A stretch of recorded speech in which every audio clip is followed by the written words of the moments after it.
আসসালামু আলাইকুম রহমতুল্লাহি ওবরকাতুহ। আজকে আমি পবিত্র কোরআনের একটি ঘটনা, যা একটি জাতিকে নিয়ে, এই সম্পর্কে সংক্ষেপে আলোচনা করার চেষ্টা করব ইনশাল্লাহ।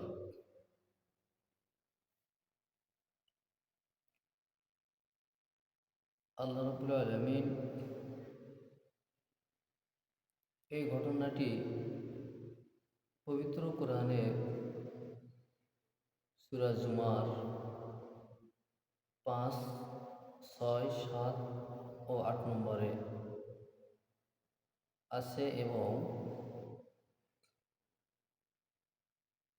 সূরা মুহাম্মাদের 28 নম্বর আয়াতে এই ঘটনাটি আছে। এই আলোকে আলোচনা করার চেষ্টা করব ইনশাল্লাহ।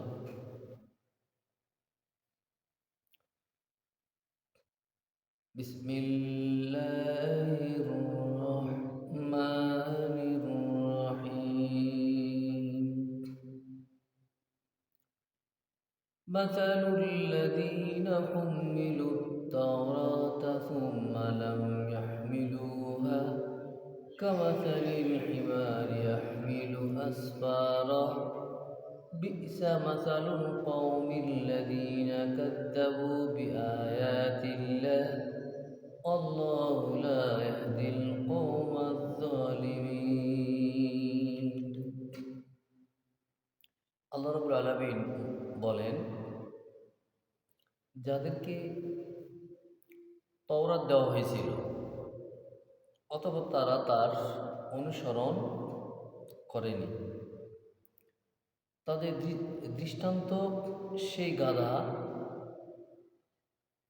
যে পুস্তক বহন করে, যারা আল্লাহর আয়াতসমূহকে মিথ্যা বলে, পুস্তক বহন করে এবং আল্লাহর আয়াতসমূহকে মিথ্যা বলে, তাদের দৃষ্টান্ত কত নিকৃষ্ট।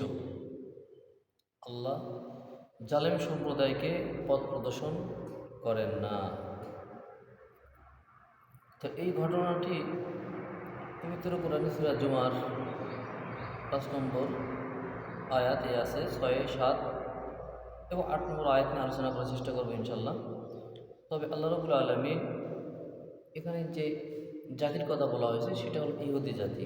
আর ইহুদিদের উদ্দেশ্যে এই কথাটি বলা হয়েছে যে তারা অনেক কিতাবাদি বহন করে, কিন্তু সেই কিতাবগুলো কি করে না, তার অনুসরণ করে না বা তার সেই কিতাবগুলো মানে না।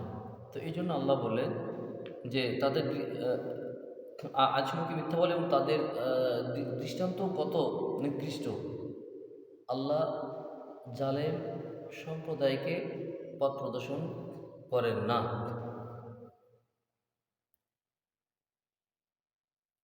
এরপরে আয়াতে বলেছেন,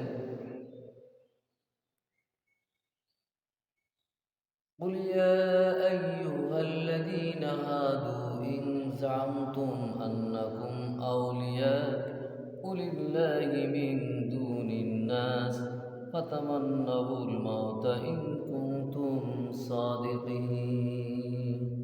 আল্লাহ আরো বলেন, ইহুদিগণ, যদি তোমরা দাবি করো যে তোমরাই আল্লাহর বন্ধু, অন্য কোনো মানব নয়, তবে তোমরা মৃত্যু কামনা করো যদি তোমরা সত্যবাদী হও। এখানে বললেন। পরে আয়াতে আবার আল্লাহ বলেছেন, ওয়ালা ইয়াতামান্নাউনাহু আবাদাম বিমা কদ্দামাত আইদিহিম আল্লাহু আলিমুম বিয-যালিমিন। যে পূর্বের আয়াতে বললেন যে হে ইহুদিগণ, যদি তোমরা মনে করো যে আমরা আল্লাহর বন্ধু, অন্য কোনো মানব নয়, আল্লাহ বলেন তাহলে তোমরা মৃত্যু কামনা করো যদি তোমরা সত্যবাদী হয়ে থাকো। তো নিচের আয়াতে আল্লাহ বললেন আবার, তারা নিজেদের কৃতকর্মের কারণে কখনো মৃত্যু কামনা করবেন না। আল্লাহ জালেমদের সম্পর্কে সম্যক অবগত আছেন, কারণ আল্লাহ ভালোভাবে জানেন যে তারা মিথ্যাবাদী, তারা কখনো তাদের কৃতকর্মের জন্য মৃত্যু কামনা করবে না। আল্লাহ ভালোভাবেই জানেন। এই জন্য আল্লাহ বলেছেন যে জালেমদের সম্পর্কে সম্যক আমি জ্ঞাত। এরপরে যে আয়াত সূরা মুহাম্মাদের, وَإِن تَتَوَلَّوْا يَسْتَبْدِلْ قَوْمًا غَيْرَكُمْ ثُمَّ لَا يَكُونُوا أَمْثَالَكُمْ। আল্লাহ বলেন, যদি তোমরা মুখ ফিরিয়ে নাও তবে তিনি তোমাদের পরিবর্তে অন্য জাতিকে প্রতিষ্ঠিত করবেন, এরপর তারা তোমাদের মতো হবে না। তো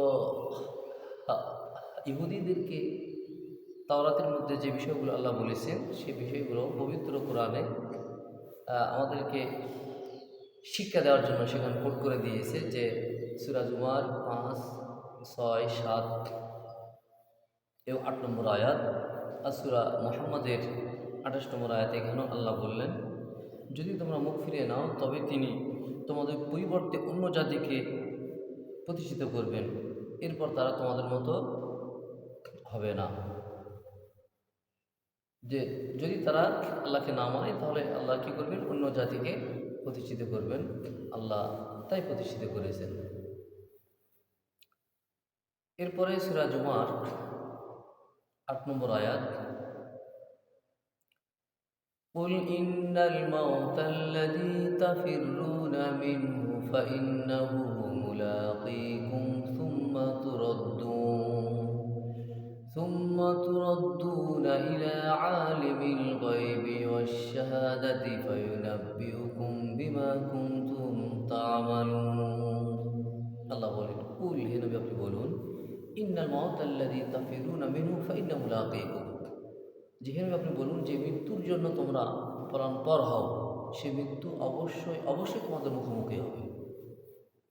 সুম্মা তুরাদ্দুনা ইলা আলিমিল গায়বি ওয়াশ শাহাদাহ, অতঃপর দৃশ্যের জ্ঞানী এবং অদৃশ্যের জ্ঞানী আল্লাহর কাছে উপস্থিত হবে। ফায়ুনাব্বিউকুম বিমা কুনতুম তা'মালুন, তিনি তোমাদেরকে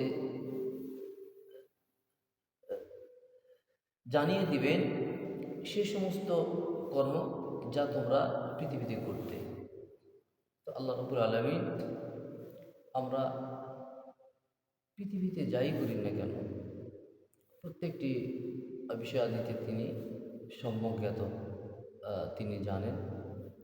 তো পবিত্র কোরআনে যে শিক্ষা, যে ইহুদি জাতিরা অনেক কিতাবাদি বহন করে নিয়ে বেড়াত, কিন্তু আল্লাহ কোরআনের মধ্যে দিয়েছেন সেগুলো কিন্তু তারা মানত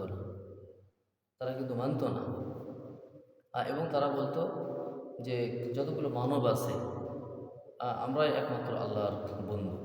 তো আল্লাহ তখন বললেন যে তোমরা যদি এই কথা বলে থাকো তাহলে তোমরা মৃত্যু কামনা করো, যদি তোমরা সত্যবাদী হয়ে দাও। তো আল্লাহ বলছেন যে তারা তো তাদের মৃত্যু কামনা করবে না, কারণ তারা যে জালেম আল্লাহ রাব্বুল আলামিন সেটা ভালোভাবেই জানেন যে তারা করবে না। তো যাই হোক, পবিত্র কোরআনে এই দৃষ্টান্ত সেগুলো একটি শিক্ষা আমাদের জন্য। তো আল্লাহ রাব্বুল আলামিন আমাদেরকে বিনয়ী, আমরা যেন বিনয়ী জাতি, আমরা যেন মুসলিম জাতি হয়ে আল্লাহ রাব্বুল আলামিনের দেওয়া বিধান নবীর তরিকা অনুযায়ী জীবনযাপন করে যেন পৃথিবী থেকে বিদায় নিতে পারি, এই তৌফিক আল্লাহ সুবহানাহু ওয়া তাআলা আমাদেরকে দান করেন। আল্লাহুম্মা আমিন। সুবহানাকা আল্লাহুম্মা ওয়া বিহামদিকা আশহাদু আল্লা ইলাহা ইল্লা আনতা আস্তাগফিরুকা ওয়া আতুবু ইলাইক। আসসালামু আলাইকুম ওয়া রাহমাতুল্লাহি ওয়া বারাকাতুহু।